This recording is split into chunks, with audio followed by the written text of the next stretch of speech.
Aujourd'hui, je vais vous parler de la cuisson sous vide. Donc, comment on peut cuire sous vide en tant que particulier. Alors, si vous voulez, c'est une technique qui date des années 70, qui a été mise au point en 74 par Georges Pralus pour les frères Trois Gros à Rouen pour cuire leur foie gras. Et ça utilise des machines à mettre sous vide, sous cloche, qui coûtaient assez cher. Depuis 30 ans, les technologies ont maintenant pas mal évolué. On trouve sur des marchés des machines qui sont plus des machines à emballer sous vide, mais des machines vraiment à aspirer le vide. Donc il y en a beaucoup sur le marché. Avec une machine à 180-200 euros à extraction extérieure, on peut déjà faire un bon vide pour faire de la cuisson sous vide. Ensuite, il faut un bain-marie, donc soit on peut utiliser comme moi le Cooking Chef parce qu'il a son bol où on peut régler à 1 ou 2 degrés près sa température. Le problème c'est que le bol est un peu petit, si on fait un seul plat de cuisine ça va aller, si on veut faire d'autres plats on va être pas mal ennuyé. Donc la solution que j'ai choisie, moi, vous voyez, c'est un bain-marie. Un bain-marie, c'est un bac gastro énorme en aluminium qui fait 24 litres et dedans j'ai un thermoplongeur. Alors un thermoplongeur, c'est une résistance qui va faire circuler, chauffer l'eau. Là j'ai un thermoplongeur de la marque Buffalo de 1500 watts qui peut monter à 100 degrés. Je peux régler à un cinquième de degré près. C'est très précis, voilà. Et j'ai une machine sous vide Food Saver 3860 qui est verticale, comme ça elle ne prend pas de place sur mon plan de travail.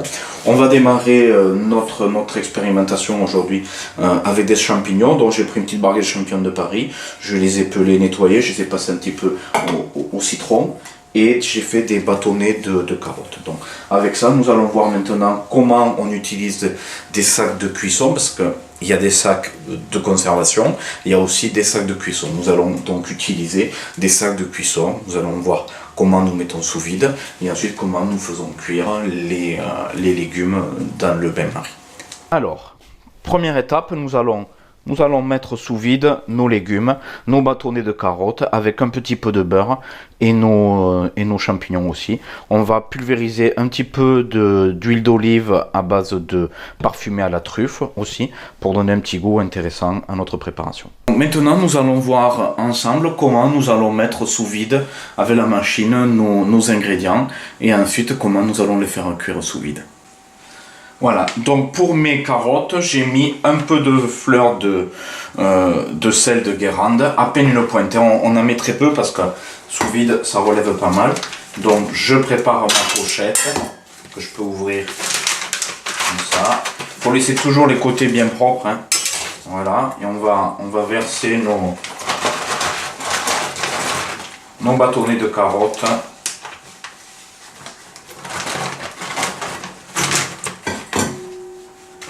Dans le sac, voilà, on va les mettre bien à plat. Donc en haut vous voyez on laisse un large espace, 8 cm à peu près pour la mise sous vide. Donc on allume la machine.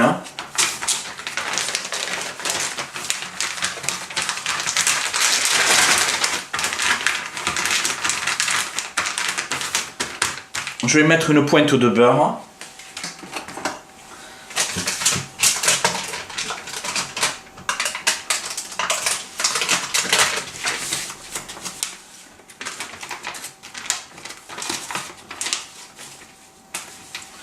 Voilà, donc je ne vais pas souiller le sac en haut.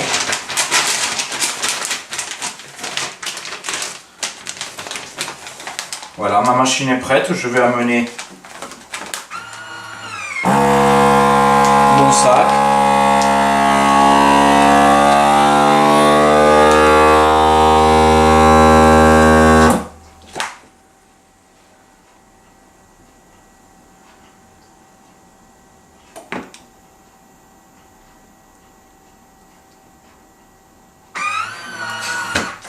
Et voilà. Et vous voyez, mon vide est fait à 99% dans ma pochette. Le sac a été soudé. J'ai mon beurre qui est ramoulé dedans, donc il est prêt pour la cuisson. Là, on va tenter de faire la mise sous vide après un quart d'heure au congélateur. Hein.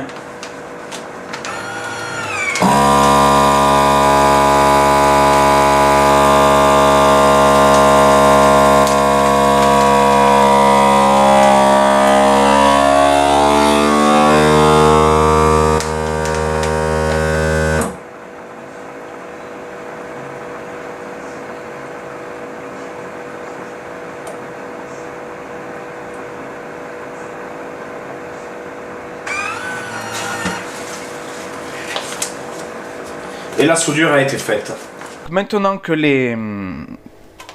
mes carottes sont sous vide, vous voyez, j'ai fait le vide, elles sont avec mon sel et mon beurre, elles ont été fermées. Je vais les faire cuire pendant 45 minutes à 85 degrés, à basse température.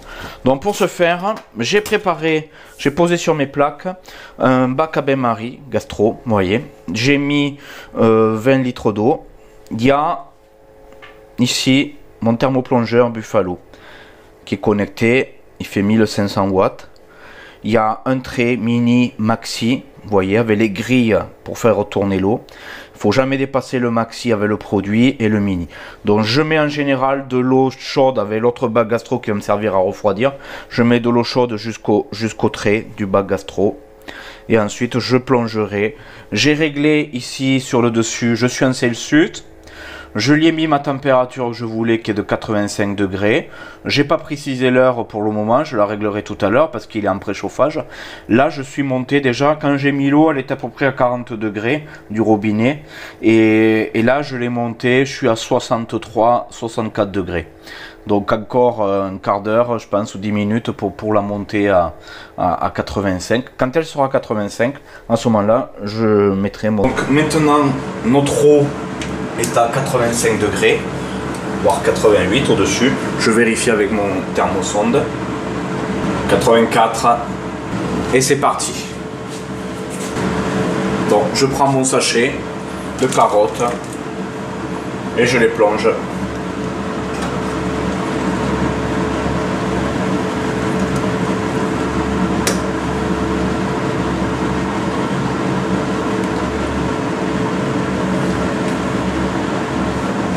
On a vu la cuisson des champignons.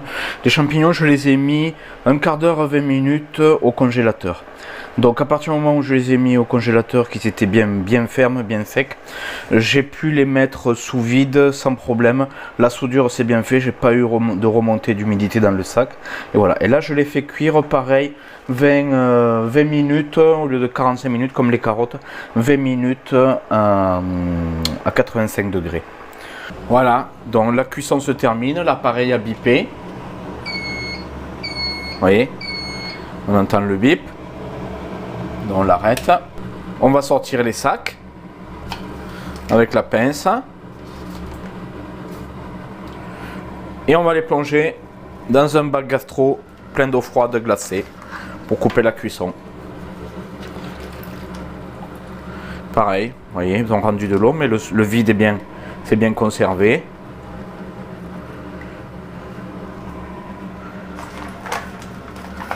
Et voilà.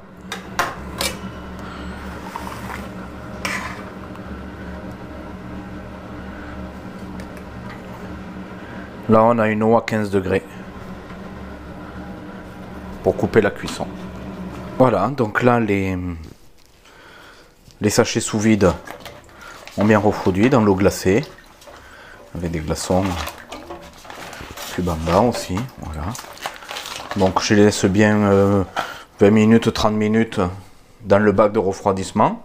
Et ensuite au frigo, on peut conserver quelques jours. Voilà, donc on peut faire ces mises en place de plats pour la semaine, le week-end. Et puis conserver 4-5 jours pour la semaine, c'est plats cuisinés sous vide. Voilà, donc prochaine expérimentation, ce sera avec de la viande. Là, on va voir si le thermoplongeur a toujours sa trace, parce que c'était bizarre. Quand il est monté, est-ce que c'est quand c'est monté en température? Voilà, donc là je rallume le thermoplongeur. Là, il est éteint, on rallume. Et bien apparemment, il n'y a plus de traces. Ça a disparu. Donc cette tache noire en haut, c'est peut-être en montée en température. Je sais pas, est-ce que c'est la vapeur? C'est bizarre. Hein. Donc là, je suis température 43,3. Il est encore chaud. Hein. Là, on peut régler la température. Donc les légumes et le poisson, c'est 65 degrés. Les œufs aussi. Peut-être demain, on essaiera de faire une expérimentation avec des œufs. Voilà. Vous voyez, on peut mettre 65, durée, les œufs c'est 1h65, voilà. on arrête. Il y a un bouton marche arrêt derrière. Très bien, voilà, donc le thermoplongeur, cuve en inox. Donc il y a une petite clé sur le côté pour ouvrir et changer. Et là derrière, il y a un filtre. Donc après la cuisson, on prend, vous voyez là, on sort le filtre et on nettoie à l'eau le filtre quand il y aurait des impuretés. Donc voilà. De temps en temps, il faut faire avec un détartrage de maison. Comme pour les faire, on peut détartrer aussi l'appareil. Voilà, je remets ma grille à filtre dans mon thermoplongeur. Voilà, bon.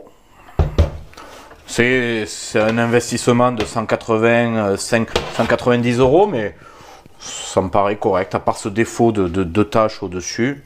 Voilà, je vais le ranger. Et demain, nouvelle expérimentation. Au niveau du sac sous vide, pareil, la machine impeccable, ça marche bien.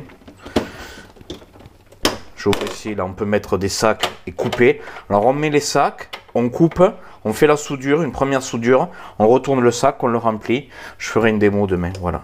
Je vais vérifier qu'il n'y ait pas d'humidité dans l'appareil. Donc pour ça, j'ouvre les deux boutons, je baisse la machine. Et là j'ai un petit bac. Non, il est sec. Il est sec, donc il n'y a pas de souci. Dans la rainure aussi, il n'y a pas d'eau pour la pompe. Donc l'appareil est propre. Un peu d'eau, là, voilà. On le range, on le débranche. Voilà, terminé.